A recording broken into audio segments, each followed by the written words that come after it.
Hey, hello guys. How are you? I'm Liz from Mexico City. Nice to meet you. Nice to meet Liz. you. Happy to be here with you. And I must confess that while watching the movie, I got up to grab a bowl of cereal. You really took me back to my childhood. So thank you for that, guys. Sure. Speaking You're of welcome. which, what was your favorite cereal when you were a child, guys? Good question. We haven't got that question. Yeah. We've been here all day, and Yes. no one has asked that question. That's a good one. Go My ahead. favorite Okay. is Captain Crunch. Oh,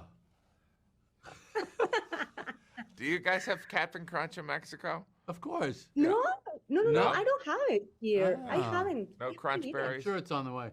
Um, What was your favorite? you know, as you know, Grape Jim, nuts? Metamucil? What? Yes, maybe it's not a cereal, Metamucil.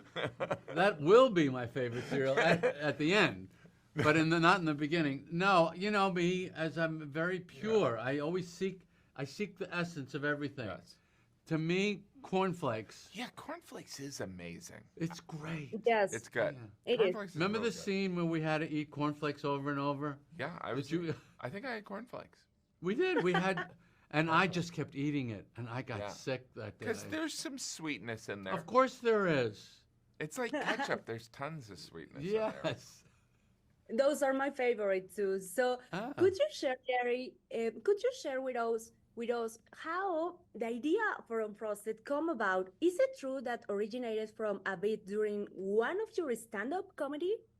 That was when I realized that it was something people liked to hear about, that it was a memory that everyone had. It was a very powerful childhood memory. Yes, Jim. Why should Latin America people watch this movie if the story is truly American? What could be the connection or the hook for them to watch Unfrosted?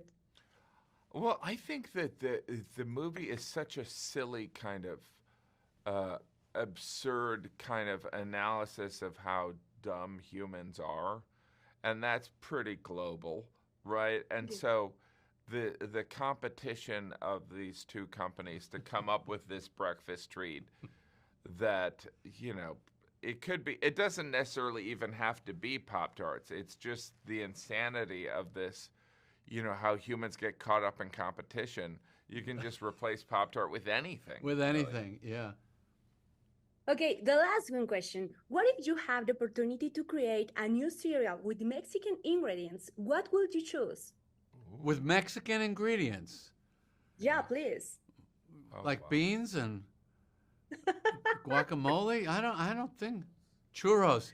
There is a churros cereal. Somebody suggested churros, but there's a churros cereal. You've seen it, right? Yeah, I've seen Yeah, it. Yeah. churros is that's got to be a. Do you have a churros cereal? My Mexican cereal would be all different. You know how like each Mexican state has their own pepper? It would be all different peppers mixed Wow, together. what a It horrible would be idea. spicy. Oof.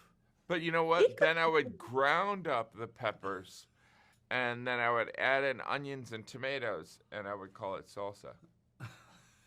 Yes, I will taste that. Thank you, guys. Bye-bye. Thank Thank you. you. Bye bye.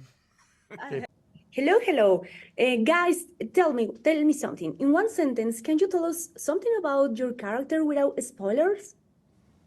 In one sentence, Yeah.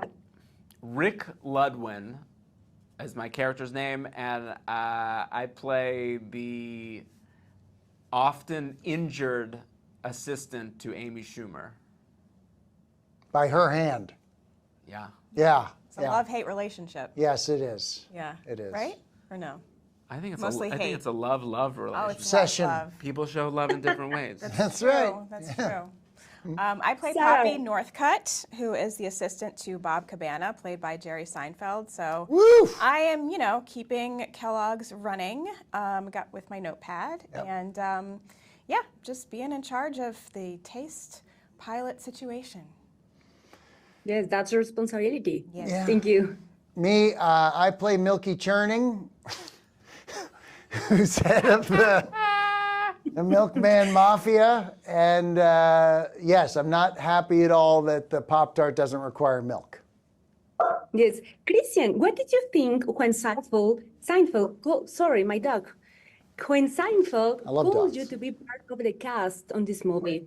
I was excited. I was surprised. I was thrilled to hear that he had written a movie and was going to be going back to work. And I was a huge Seinfeld fan, and I can say after working with him that I still am. Yes. Sarah, I can imagine that working with Seinfeld must be fun, and taking directions from him as a director could be enjoyable. Was it like that or not? It was. I mean, it was nerve-wracking in a lot of ways, just because you want to impress him, or I wanted to impress him. Sure. And so, yeah, always overthinking. I'm an overthinker, so I was overthinking every line, every moment.